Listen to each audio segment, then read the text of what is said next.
Per head 1 লক্ষ করে টাকা দেওয়া হবে, তাতে দেশের দারিদ্র্য থাকবে না। নতুন মানুষ, নতুন চিন্তাধারা। এবারে তাকে পুরনো কথা স্মরণ করে দিই।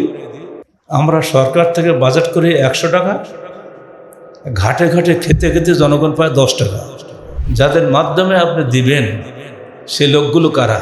দলীয় লোকরাই তো লুটপাট করে, আপনার দল লোকরা তো ফেরেশতা না। আহলে হাদিস আন্দোলন বাংলাদেশ। আমাদের নতুন প্রধানমন্ত্রী আহলে হাদিস পরিবারের সন্তান। তুমি জানেন না আহলে হাদিস কারে বলে? জানলে ভালো হতো। আমরা হাদিস ভিত্তিক অর্থনীতি চাই, ফিকহ ভিত্তিক অর্থনীতি নয়। এর মধ্যে যে আকাশ পাতাল পার্থক্য। যারা আলেম তারা খবর রাখে, কিন্তু ফিকহের অনুসারে আলেমরা এগুলো চেপে রাখে, আর আহলে হাদিস আলেমরা এগুলো প্রকাশ করে দেয়, আর সেজন্য তাদের উপরে নির্যাতন নেমে আসে। 2009 সালে ঢাকার ফজল করিম বুদায় কমিউনিটি সেন্টারে এক ইফতার মাহফিলে ভাষণ দিয়েছিলাম মাত্র 15 মিনিট। শেষের দিকে প্রধান বক্তা যারা হয়, প্রধান অতিথি যারা হয়, তার ভাগ্য জোটে ইফতার খাওয়ার টাইম। কিন্তু তখন আরেকজন ইসলামী নেতা এমন জোশের সঙ্গে বক্তৃতা করছিলেন যে আমি আর থামতে পারিনি। তিনি বলছেন, যাকাত ভিত্তিক অর্থনীতি হলে দেশের দুধের নহর বয়ে যাবে, শান্তি আর শান্তি, শান্তি থাকবে। আমি উঠেই কোনো ভূমিকা ছাড়াই বললাম, যাকাত ভিত্তিক অর্থনীতি হবে কি ফিকহ ভিত্তিক, হাদিস ভিত্তিক? বাস পুরো অডিয়েন্স চুপ হয়ে গেল। ব্যাপারটা এবার কী কথা? কারণ সেখানে শ্রোতা তো মিক্সড শ্রোতা, একদলীয় নয়।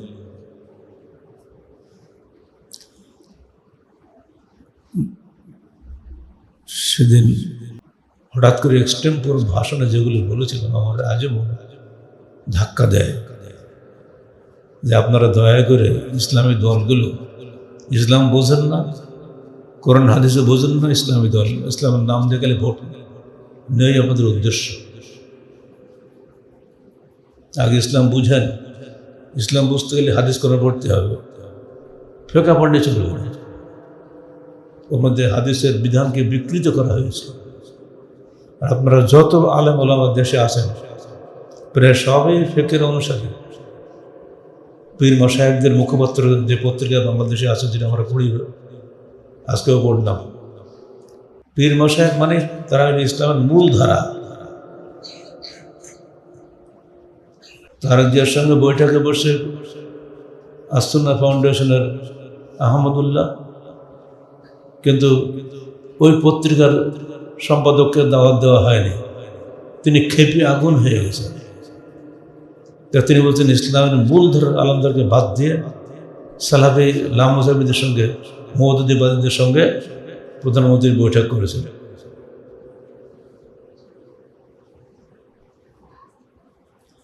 মানুষ খেপে ঠিকই, কিন্তু ওইরকম ল্যাংটাই বলা হয়। যে পত্রিকার কথাই হচ্ছে জনগণের কথা বলে, এটি জনগণ হলো, আমরা জনগণ নই, আমরা কি দেশের বাইরের লোক? অথচ এটাই হলো বাস্তব, যে পীর মাশায়েখদের ইসলাম এসেছে 600 বছর পরে, আর আহলে হাদিসের ইসলাম এসেছে মাত্র 15 হিজরিতে। বরং তারও আগে রাসূলুল্লাহ সাল্লাল্লাহু আলাইহি সাল্লাম তখনও মৃত্যুবরণ করেন নাই। তখনই আরব বণিক ও মুহাদ্দিস উলামায়ে কেরামের মাধ্যমে বাংলাদেশে ইসলাম আসে। চট্টগ্রামের কদম রসুলের ঘাট, জাহাজ ভাঙ্গার ঘাট আজও তার প্রমাণ বহন করে।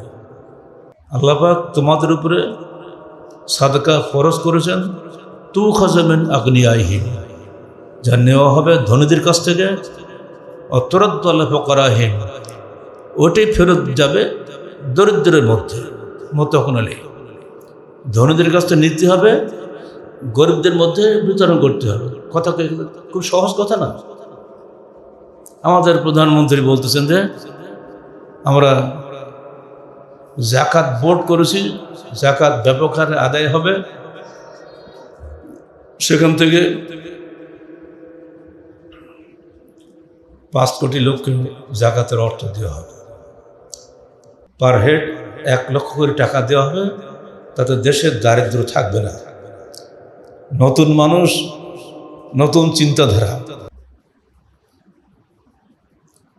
এবার তাকে পুরনো কথা স্মরণ করে দিই। তার আগের দিনে অর্থ ও পরিকল্পনা মন্ত্রী ছিলেন আওয়ামী লীগের আব্দুল মান্নান সাহেব। তিনি বলেছিলেন, আমরা সরকার থেকে বাজেট করি 100 টাকা, ঘাটে ঘাটে খেতে খেতে জনগণ পায় 10 টাকা। কথা ঠিক বলেনি? একেবারে বাস্তব।